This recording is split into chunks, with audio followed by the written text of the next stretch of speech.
ناظرین السلام علیکم، میں ہوں حسن آصف اور آپ کا استقبال کرتا ہوں اس خصوصی پروگرام کے چوتھے ایپیسوڈ میں، جس کا عنوان ہے نبوت یعنی پروفٹ ہوڈ۔ قرآن کریم کے مطابق انبیاء الہی نفس کے تزکیے اور قلوب کو پاکیزہ بنانے کے لیے مبعوث ہوئے تھے، تاکہ انسان اپنی زندگی کو بہتر بنانے کے ساتھ ساتھ آخرت کے سفر کی تیاری کرے۔ نبیوں کے ذریعے اللہ نے انسانوں کی رہنمائی کی ہے۔ ناظرین، اس ایپیسوڈ میں بھی ہم کچھ اہم سوالوں اور اس کے جوابوں کو پیش کریں گے، جن کے جوابات دینے کے لیے ایک بار پھر ہمارے درمیان موجود ہیں مولانا سید فیض عباس صاحب۔ تو آئیے ان کا استقبال کرتے ہیں۔ آغا السلام علیکم۔ آغا، بنا تاخیر کے ہم اس ایپیسوڈ کو آگے بڑھائیں گے اور سوال کرنا چاہیں گے کہ جس طریقے سے دیکھا جائے بڑی تلاطم ہے ہر طرف، اور بہت بے دین لوگ خاص کر اس دنیا میں دکھائی دے رہے ہیں، اور جس طریقے سے دیکھا جائے ابھی کچھ عرصے پہلے ہی ایک شخص نے ایک کتاب شائع کی تھی، وہ رسول کریم صلی اللہ علیہ وآلہ وسلم کی سیرت کے سلسلے سے اس نے شائع کی تھی۔ اس نے جو پھوڑ لینگویج استعمال کی اس کے اندر، وہ رسول اللہ کی تو نہیں ہو سکتی، لیکن وہ اس کی خود کی ضرور ہو سکتی ہے۔ کیا ہم اگر اس کو ربط دیں قرآن مجید سے، اس کے برعکس اگر بات کریں کہ قرآن مجید میں جو سیرت بتائی گئی رسول اللہ صلی اللہ علیہ وسلم کی، یا آپ پر نازل ہوا قرآن مجید، تو قرآن مجید کیا کہتا ہے آخری نبی کے بارے میں؟ خاص کر ہمارے ناظرین کو بتائیں۔ اعوذ باللہ من الشیطان الرجیم، بسم اللہ الرحمن الرحیم، الحمد للہ والصلاۃ علی اہلہا۔ پیغمبر اسلام ختم مرتبت حضرت محمد مصطفیٰ صلی اللہ علیہ وآلہ وسلم کہ جو انسانیت کے اعلیٰ درجات پر فائز ہیں، اخلاق کے اعلیٰ درجات پر فائز ہیں۔ قرآن کریم کی مشہور آیت انک لعلی خلق عظیم، کہ آپ اخلاق کے عظیم مرتبے کے اوپر فائز ہیں۔ خود پیغمبر اسلام نے اپنی نبوت اور اپنی رسالت کے فلسفے کو بیان کرتے ہوئے فرمایا انما بعثت لاتم مکارم الاخلاق، کہ میں جو مبعوث ہوا ہوں، مجھ کو پیغمبری جو ملی ہے، دنیا میں نبی بن کے جو آیا ہوں، صرف اور صرف اس لیے تاکہ اخلاق کو ان کے اعلیٰ درجات کے اوپر پہنچا سکوں۔ لہٰذا ہم دیکھتے ہیں کہ پیغمبر اسلام نے جو زندگی گزاری ہے، وہ نہ صرف یہ کہ دوست آپ سے محبت کرتے تھے، بلکہ وہ دشمن کہ جو آپ کو کبھی قتل کرنے کا ارادہ کرتے ہیں، کبھی آپ کے اوپر بہتان لگانے کا ارادہ کرتے ہیں، نقصان پہنچانے آنا چاہتے ہیں، وہ بھی پیغمبر کے اخلاق اور ان کے کردار سے اتنا متاثر ہو جاتے ہیں کہ وہ لا الہ الا اللہ اور محمد رسول اللہ کا کلمہ پڑھتے ہوئے پیغمبر کے پاس سے واپس جاتے ہیں۔ نہ صرف یہ کہ پیغمبر، بلکہ ان کے بعد ان کے آنے والے وہ 12 جانشین جو ائمہ اطہار جن کو ہم کہتے ہیں، ان کا بھی کردار یہی رہا کہ ان کے پاس جب لوگ آئے گالیاں دینے کے لیے، برا بھلا کہنے کے لیے، تو ایسی سیرت پیش کی کہ خود انہوں نے کہا کہ آیا تھا تو کچھ اور تھا، واپس جا رہا ہوں تو میں کچھ اور ہو چکا ہوں۔ وہ پیغمبر کہ جس کے کردار کا کلمہ کافر اور مشرک کفار پڑھتے تھے اور یہ کہتے تھے کہ ہم آپ کو نبی مانیں یا نہ مانیں، صادق مانیں گے، نبی مانیں یا نہ مانیں، امانت دار مانیں گے۔ پیغمبر کے کردار کے اوپر ایک دھبا ہم کو تاریخ میں نہیں ملتا ہے جو صحیح تاریخ ہے۔ البتہ کچھ ایسے دشمن افراد، انسانیت کے دشمن افراد تاریخ میں 1400 برس میں ہمیں گاہے بگاہے دیکھنے کو ملتے رہے ہیں کہ جن کے مقصد پیغمبر اسلام کے قرآن کی وجہ سے، پیغمبر کے دین کی وجہ سے، پیغمبر کی ذات کی وجہ سے کامل نہیں ہو پاتے، وہ پیغمبر کے دشمن ہو جاتے ہیں۔ مثال کے طور پر پیغمبر خودخواہی کے دشمن ہیں، پیغمبر اسلام معصیت پروردگار کے دشمن ہیں، پیغمبر اسلام حیوانیت کے دشمن ہیں۔ تو اب وہ مجسمہ جس کے اندر حیوانیت پروان چڑھ رہی ہو، جس کی سرشت کے اندر اور فطرت کے اندر شیطان دوستی پائی جاتی ہو، تو وہ پیغمبر کو اپنا دشمن محسوس کرنے لگتا ہے۔ مگر ہوتا یہ ہے کہ جو دشمن ہے، جو خبیث ہے، اگر وہ اپنی خباثت کو بیان کرے گا اور کسی کی ذات کو مجروح کرنا چاہے گا تو کوئی اس کے نزدیک نہیں جائے گا۔ لہٰذا ان کی کوشش یہ ہوتی ہے کہ پیغمبر کی ذات کو منہدم کیا جائے، ان کی ذات کو معاذ اللہ ونعوذ باللہ داغدار کیا جائے۔ البتہ قرآن کریم کی آیت ہے کہ باطل جتنی بھی کوشش کر لے، یہ صرف پھوکے ہیں، یہ جو منہ سے مار رہے ہیں، یہ حق کے چراغ کو بجھا نہیں سکتے۔ لہٰذا تاریخ میں آپ نے جیسا ذکر کیا کہ اس وقت جو ایک جاہل شخص دنیا کے سامنے آیا ہے اور اس نے پیغمبر کی کردار کشی کرنے کی کوشش کی ہے، پوری جو کتاب اس کی ہے اگر آپ ملاحظہ فرمائیں، کوئی بھی ایک مستند ریفرنس اس کے پاس نہیں ہے۔ جو اس نے حوالے دیے ہیں وہ ہمارے یہاں مستند احادیث نہیں ہیں۔ ہم نے جو اسلام لیا ہے وہ بازاروں سے نہیں لیا ہے، ہم نے جو اسلام لیا ہے وہ درباروں سے نہیں لیا ہے۔ ہمارے مذہب کو ملا، جو ہم تک مذہب پہنچا ہے، وہ ائمہ کی قربانیوں سے۔ اگر آپ دیکھیں کہ پیغمبر کے بعد 2 طرح کی تاریخ لکھی گئی ہے، ایک دربار میں لکھی گئی اور ایک قید خانے میں لکھی گئی ہے۔ دربار میں جو تاریخ لکھی گئی ہے اس میں ایسے واقعات درج کیے گئے ہیں کہ جن کی وجہ سے بعض افراد سادہ لوح انسان پیغمبر کی ذات کے اوپر شک کرنے لگتے ہیں، لیکن پیغمبر اسلام نے جاتے وقت کہا تھا کہ میں تمہارے درمیان دو چیزیں چھوڑ کر جا رہا ہوں، ایک قرآن اور میرے اہل بیت۔ اس پہ بہت سی باتیں ہوتی ہیں، لیکن پیغمبر نے اصول بتا دیا ہے کہ میرے جانے کے بعد جب میرے کردار کے بارے میں بات ہوگی، میرے آنے کے بارے میں بات ہوگی، میری نبوت کے بارے میں بات ہوگی، میرے مقصد نبوت کی بات ہوگی، تو دو ہی جگہ وہ تلاش کر سکتے ہو، یا قرآن میں میری ذات کو پہچان سکتے ہو، میرے مقصد کو جان سکتے ہو، یا اہل بیت کے ذریعے میرے مقصد اور میری ذات کو پہچان سکتے ہو۔ اب اگر کوئی پیغمبر کی کردار کشی کرنا چاہے تو یا تو اسے قرآن سے ایسی آیتیں نکالنی ہوں گی جو معاذ اللہ نعوذ باللہ پیغمبر کی ذات کو داغدار بنائے، یا اہل بیت کی کوئی ایسی حدیث یا کردار دکھانا پڑے گا جس سے پیغمبر کی شخصیت داغدار ہوتی ہوئی دکھائی دے۔ ان دو کے علاوہ اگر کوئی کسی بھی کتاب سے پیغمبر کی ذات کو لے کر لا کر ایک نیا شگوفہ چھوڑتا ہے تو وہ اس کے منہ پر مار دی جائے گی، اس لیے کہ پیغمبر نے قانون بتایا ہے کہ میرے وارث صرف اور صرف قرآن اور اہل بیت ہیں۔ لہٰذا اس طرح کے وہ اشخاص جو حیوان پرست ہیں، جو دنیا میں پوری طرح سے غرق ہو چکے ہیں، جو اپنی گردن کے پھندے کو چھڑانے کے لیے دوسرے کی گردن میں پھندا ڈالنا چاہتے ہیں، وہ کل بھی ذلیل تھے، آج بھی ذلیل ہیں، اور انشاءاللہ قیامت تک ذلیل ہوتے رہیں گے۔ بے شک یہاں پر یوں کہنا چاہیں گے کہ لوگ اپنی پیدائش پہ غور و فکر نہیں کرتے حسن تم کہ ان کی پیدائش کہاں سے ہے اور کس کے ذریعے ان کی پیدائش ہوئی۔ وہی ہے سورہ آل عمران کی آیت کہ اچھلتے ہوئے پانی سے پیدا کیا پھر بھی اکڑ کر چلتا ہے۔ تو یہاں پر اگر ہم دیکھیں رسول کریم صلی اللہ علیہ وآلہ وسلم آپ آخری نبی، خاتم النبی، تو آپ کے بعد اگر ہم یوں دیکھیں کہ آپ کے آخری نبی ہونے کی جو دلیلیں آئی ہیں، جو دلیلیں پیش کی گئی، وہ ہمارے ناظرین کو خاص کر پیش ہیں۔ میں نے ابھی ایک حدیث پڑھی تھی آپ کے سامنے، انی تارکم فیکم الثقلین کتاب اللہ و اطرتی۔ پیغمبر کا یہ کہنا کہ میرے بعد میں تمہارے درمیان دو چیزیں چھوڑ رہا ہوں، قرآن کریم اور اہل بیت، لہٰذا اب پیغمبر تو کوئی آنے والا نہیں ہے۔ پیغمبر کے مشن کو یا قرآن کے ذریعے آگے بڑھایا جائے گا یا اطرت کے ذریعے آگے بڑھایا جائے گا، یہ تو پیغمبر کے قول سے ثابت ہے۔ البتہ یہاں پر دو تین اور جو دلیلیں میں پیش کرنا چاہتا ہوں۔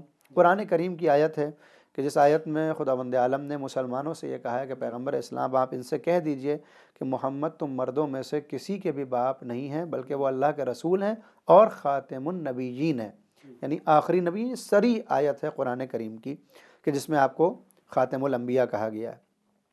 مسلمانوں کا جس طرح سے توحید کے اوپر عقیدہ ہونا ضروری ہے، جس طرح سے نبوت کے اوپر عقیدہ اور قیامت کے اوپر عقیدہ ہونا ضروری ہے، اسی طرح سے خاتمیت کے اوپر بھی عقیدہ لازمی اور ضروری ہے۔ اگر معاذ اللہ نعوذ باللہ کوئی شخص توحید کو مانتا ہو، نبوت کو مانتا ہو، قیامت کو مانتا ہو، لیکن پیغمبر کو خاتم الانبیاء نہ جانتا ہو، تو پھر وہ ضروریات دین کا منکر کہلائے گا اور اسلام کے دائرے سے وہ خارج ہو جائے گا۔ جیسے آج کے دور میں ہمارے پاس قادیانی افراد موجود ہیں یا کچھ ایسے افراد موجود ہیں جو پیغمبر اسلام کو آخری رسول نہیں مانتے اور ان کے بعد کہتے ہیں کہ نبیوں کا سلسلہ جاری ہے، ان کو ہم اسلام میں شامل نہیں کرتے۔ دلیل یہ ہے کہ ان کو حج کی اجازت نہیں ہوتی، ان کے ساتھ نکاح کی اجازت نہیں ہوتی، کیونکہ خاتمیت نبوت کی طرح سے ضروریات دین میں شامل ہے۔ پیغمبر کو صرف نبی نہیں ماننا ہے، خاتم الانبیاء ماننا ہے، کیونکہ قرآن کی آیت ہے۔ احادیث میں اگر جائیں تو پیغمبر اسلام نے فرمایا ہے خود اپنے لیے کہ غالباً عبداللہ ابن مسعود سے ہی فرمایا کہ میرے آنے سے پہلے انبیاء جو اس دنیا میں آئے، اس کی مثال کچھ اس طرح ہے کہ جیسے کوئی شخص ایک بہت اچھی عمارت تیار کرے، پوری عمارت تیار ہو، مگر ایک دیوار میں ایک اینٹ کی جگہ خالی ہو، تو اس عمارت میں آنے والا شخص اس عمارت کی تعریف تو کرے گا، مگر فوراً کہے گا کہ کاش اس میں اینٹ بھی لگا دی ہوتی اور یہ جگہ بھی پر ہو جاتی تو اور خوبصورتی بڑھ جاتی۔ پیغمبر فرماتے ہیں وہ آخری اینٹ میں خود ہوں جس نے نبوت کی عمارت کو مزین کیا ہے، اور میرے بعد یہ عمارت کامل ہو چکی ہے۔ اب اس میں مزید کسی چیز کی ضرورت نہیں ہے، ہاں میرے بعد حفاظت کی ضرورت ہوگی، شریعت کی نئی ضرورت نہیں ہے لیکن حفاظت کی ضرورت ہے، اور حفاظت کے لیے پیغمبر اسلام نے ذوالعشیرہ سے لے کر غدیر خم تک، غدیر خم سے لے کر قرطاس تک، اور قرطاس سے لے کر روز آخر تک مسلسل پیغامات دیے ہیں کہ میرے بعد میرے نمائندے، میرے خلفاء اور میرے جانشین ائمہ کی صورت میں موجود ہوں گے۔ اگر دین چاہتے ہو، اسلام چاہتے ہو، تو نبوت سے امامت کی طرف منتقل ہونا پڑے گا۔ بہت اچھی بات۔ اب اس دور میں جو دور چل رہا ہے، دور فانی جسے کہتے ہیں، آخری دور ہے، یہ ختم ہونے والا ہے، بہت ذرا سا وقت ہے۔ مولا علی کے حدیث بھی ہے کہ وقت ریت کی طرح ہے کہ جتنا مٹھی میں دباؤ گے اتنی تیزی سے نکلتا جائے گا۔ کہ اب اس دور میں ہمیں کیا کسی ہادی کی ضرورت ہے کہ نہیں ہے زندگی گزارنے کے لیے، خاص کر اگر دیکھا جائے؟ احسنتم. اگر آپ کے ذہن میں ہو تو پہلے یا دوسرے ایپیسوڈ میں ہم نے ایک سوال لیا تھا جی جی جی کہ قانون کی انسان کو ضرورت کیوں ہے. جو ضرورت قانون کی ہے وہی اس قانون کو نافذ کرنے والے کی ہے. مثال کے طور پر میں وہیں سے شروع کروں کہ اگر بغیر قانون کے زندگی ہوگی تو جنگل راج ہو جائے گا، قانون ہوگا تو پارک کی طرح سے ہمیں دکھائی دے گا. لیکن اگر قانون والا صرف قانون بنا دے اور نظارت کرنے والا کوئی موجود نہ ہو تو پھر انسانی فطرت تو نہیں کہوں گا کیونکہ فطرت تو اللہ کی ہے، لیکن انسانی جو سماج ہے، انسان کی جو ظرفیت ہے، وہ قانون کو اس وقت تک نہیں ماننا چاہتی جب تک اس سے زبردستی منوایا نہ جائے. میں ابھی کل یا پرسوں ہی کہیں پڑھ رہا تھا کہ مسجد سے مسلسل قالین غائب ہو رہے تھے، مسجد سے مسلسل لوٹے غائب ہو رہے تھے، اور روزانہ متولی لکھ کے لگاتا تھا کہ آپ اللہ سے ڈریے، اللہ آپ کو دیکھ رہا ہے، اللہ آپ کو دیکھ رہا ہے. اس کا کوئی اثر نہیں ہو رہا تھا. ایک ہفتے کے بعد اس نے CCTV کیمرے لگا دیے، اور جہاں پر لکھا تھا کہ اللہ آپ کو دیکھ رہا ہے وہاں پر اس نے لگا دیا کہ آپ کیمرے کی نگاہ میں ہیں. اس دن کے بعد سے نہ قالین چوری ہوا نہ کوئی لوٹا چوری ہوا. یعنی اگر قانون کو بنا دیا جائے اور نظارت کرنے والا ہے یقیناً اللہ، لیکن انسان کو اگر یقین نہ ہو کہ کوئی دیکھ رہا ہے تو پھر وہ قانون کی پرواہ نہیں کرتا. خاص کر ہم جس ماحول میں رہتے ہیں ہم دیکھتے ہیں کہ اگر ریڈ لائٹ ہے اور کوئی پولیس والا موجود نہیں ہے تو اپنی بائک کی سپیڈ تیز کرتے ہیں. پولیس والا فرضی اپنی ڈائری بھی لے کے کھڑا ہوگا تو ہم سمجھیں گے چالان بک لے کے کھڑا ہے اور ہماری سپیڈ کم ہو جاتی ہے. لہٰذا ہادی کی ضرورت قیامت تک رہے گی، کیونکہ انسان اگر اس کی نظارت کرنے والا کوئی موجود نہیں ہوگا تو یہ کتاب قرآن کریم جو قانون کی کتاب ہے بس ویسے ہی ہوگی جیسے ڈاکٹری کی کتابیں، طب کی کتابیں رکھی ہوں کسی لائبریری کے اندر، مگر ان کو پڑھ کر کوئی استعمال کرنے والا یا بتانے والا نہ ہو. کتاب کے اندر علم موجود ہے لیکن فائدہ اسی وقت پہنچائے گا کہ جب اس کی وضاحت کرنے والے ڈاکٹرز موجود ہوں اور اس کو زندگی میں اتاریں. اس دور میں بھی ہدایت کی ضرورت یقیناً ہے کہ اگر قرآن کریم بس اور بس، یعنی یہ بھی ہادی ہے، ہدایت ہے قرآن کریم، مگر یہ بے جان ہادی ہے، اس کے اندر جان نہیں ہے، جان سے مراد روح نہیں ہے. اس کی روح ائمہ اطہار ہوتے ہیں، لہٰذا ان کو قرآن ناطق کہا جاتا ہے کہ یہاں سے قانون اٹھا کر دنیا میں کیسے اس کو نافذ کرنا ہے یہ کام ائمہ اہل بیت علیہ السلام کا ہوتا ہے. لہٰذا آپ کو کہا جاتا ہے عین اللہ ناظرہ فی الارض، آپ اللہ کی دیکھنے والی نگاہیں ہیں دنیا کے اوپر کہ خداوند عالم ان کے ذریعے سے انسان کے اعمال و افعال کو دیکھتا ہے. اگر جس طریقے سے دیکھا جائے ابھی کچھ ٹائم پہلے ہی جو ہمارا ایپیسوڈ چلا اس میں یہ ہمارے ناظرین کا سوال ہے، خاص کر انہوں نے ہم سے کیا تھا کہ قرآن مجید میں اگر غور کیا جائے اس میں کچھ ہی نبیوں کا ذکر ہے نام کا، اور یوں تو 1,24,000 نبی ہیں، تو کیا وقت تھا کہ اتنے سارے نبی آئے اور کم وقت تھا تو کیا ایک وقت میں ایک ہی نبی ہوتا تھا یا ایک وقت میں کئی ایک نبی ایک ساتھ ہوتے تھے؟ احسنتم. اس کا جواب بہت سادہ سا ہے کہ شریعت ایک ہوتی تھی لیکن اس شریعت کو پھیلانے والے ایک ہی وقت میں کئی رسول موجود رہے. مثال کے طور پر میں 2-3 مثالیں اگر دینا چاہوں، حضرت ابراہیم کے دور میں شریعت حضرت ابراہیم کی ہے لیکن حضرت لوط اسی دور میں پائے جاتے ہیں جو اپنے قریے کے نبی ہیں. حضرت موسیٰ جو اولو العزم پیغمبر ہیں انہی کے زمانے میں حضرت شعیب بھی ہیں جو اپنے علاقے کے نبی ہیں. لہٰذا صاحب شریعت ایک وقت میں ایک ہی ہوتا ہے لیکن اس کو پھیلانے کے لیے ایک ہی وقت میں کئی نبی موجود رہے ہیں. لہٰذا ہم کو ملتا ہے کہ بنی اسرائیل میں ایک ہی قریے میں کئی انبیاء ہوتے تھے. بعض نبیوں کا دائرہ بہت چھوٹا ہوتا تھا کہ وہ اپنے خانوادے کے لیے نبی ہیں، بعض کا تھوڑا سا بڑا ہو جاتا تھا کہ وہ اپنے شہر کے نبی ہیں، بعض کا یہ تھا کہ وہ چند قبیلوں کے نبی ہیں. لہٰذا قرآن میں ہمیں دونوں آیتیں ملتی ہیں کہ جہاں ایک میں قرآن کریم یہ فرماتا ہے کہ ہم نے بعض نبیوں کو بعض نبیوں پر فضیلت دی. یعنی ایسا نہیں ہے کہ فضیلت دینے سے مراد یہ ہے کہ ان کو کوئی الگ سے منصب مل گیا، یہ بھی نبی ہیں یہ بھی نبی ہیں. ان کا دائرہ چھوٹا ہے، ان کی نبوت ایک قریے تک ہے اور دوسرے کی نبوت 10 قریے تک پہنچی ہوئی ہے. لہٰذا ایک وقت میں کئی انبیاء موجود رہے ہیں. اور ناموں کا بھی اسی طریقے سے رہا کہ نام سب کے کیوں نہیں ہے؟ احسنتم. یہ ایک بہت بنیادی سوال ہے. بعض وقت ہم جب قرآن سے محبت کرنے پر آتے ہیں اور ہم نے دیکھا ہے کہ ہم کو دنیا کا کوئی بھی مسئلہ پیش آتا ہے ہم چاہتے ہیں قرآن سے وہ حل ہو جائے. مثال کے طور پر یہ قانون کہاں آیا ہے ہم کوشش کرتے ہیں قرآن میں مل جائے. کورونا کہاں ہے؟ قرآن میں. باقاعدہ طور پر 2 برس پہلے لوگوں نے آیتیں نکالنا شروع کر دی، صاحب کورونا کا ذکر اس قرآن میں موجود نہیں. قرآن میں ہر چیز موجود نہیں ہے، موجود ہے، ہماری نگاہیں نہیں پڑھ سکتی ہیں. یقیناً قرآن میں سب کچھ موجود ہے، مگر قرآن کا کام کوئی ایک خاص موقع کو لے کر خاص خبر پہنچانا نہیں ہے. یا میں آپ کی بات کروں، قرآن کریم کا کام انبیاء کے نام بتانا نہیں ہے. قرآن صاف صاف کہتا ہے ھدی للمتقین، یہ متقین کے لیے ہدایت ہے. اب اس ہدایت کے لیے 25 نام ضروری تھے قرآن کریم میں لیے جائیں، لہٰذا وہ 25 نام شامل کیے گئے. آپ تصور کریں کہ اگر 1,24,000 انبیاء کا نام اس قرآن میں ہوتا بھی تو ہمارے ایمان کے اوپر کون سا فرق پڑ جاتا یا ہمارے علم کے اندر کون سا اضافہ ہو جاتا۔ بہت سے لوگ کہتے ہیں کہ صاحب اگر نام ہوتے تو آج دین اتنے زیادہ پھیلے نہ ہوتے، ہم کو یقین ہوتا۔ تو سوال یہ ہے کہ جن نبیوں کے نام موجود ہیں کیا وہ اسلام میں شامل ہیں؟ کیا وہ یہودی کے جن کے نبی کا نام قرآن میں ہے موسیٰ، یا وہ مسیحی اور عیسائی جن کے نبی کا نام موجود ہے عیسیٰ، کیا وہ مسلمانوں کے ساتھ ہیں؟ نہیں ہیں۔ لہٰذا اگر ان سارے بھی نام بھی موجود ہوتے، قرآن کافی طویل ہو جاتا اور پھر ان کو پڑھنے کا کوئی مطلب نہیں بنتا تھا کہ ہم کو صرف نام معلوم ہو جائے۔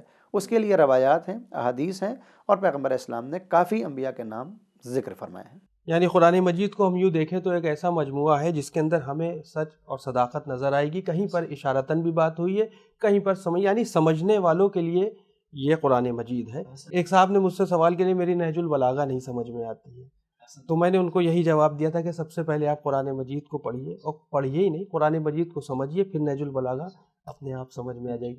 آگا میں نے آپ کا وقت آج بہت زیادہ لے لیا، انشاءاللہ اس کے اگلے ایپیسوڈ یعنی آخری ایپیسوڈ ہے ہمارا، تو پھر آپ سے ملاقات۔ خدا۔ تو ناظرین، یہ تھا نبوت کے موضوع پر ہمارا چوتھا ایپیسوڈ۔ امید کرتے ہیں آپ کی معلومات میں ایک بار پھر سے اضافہ ضرور ہوا ہوگا۔ اس پروگرام سے متعلق آپ اپنا فیڈ بیک ہمیں winislam@gmail.com پر بھیج سکتے ہیں۔ انشاءاللہ اگلے ایپیسوڈ میں آپ سے پھر ملاقات ہوگی کچھ اور اہم سوال و جواب کے ساتھ۔ تب تک کے لیے اجازت دیجیے اور دیکھتے رہیے چینل ون۔ شکریہ، خدا حافظ۔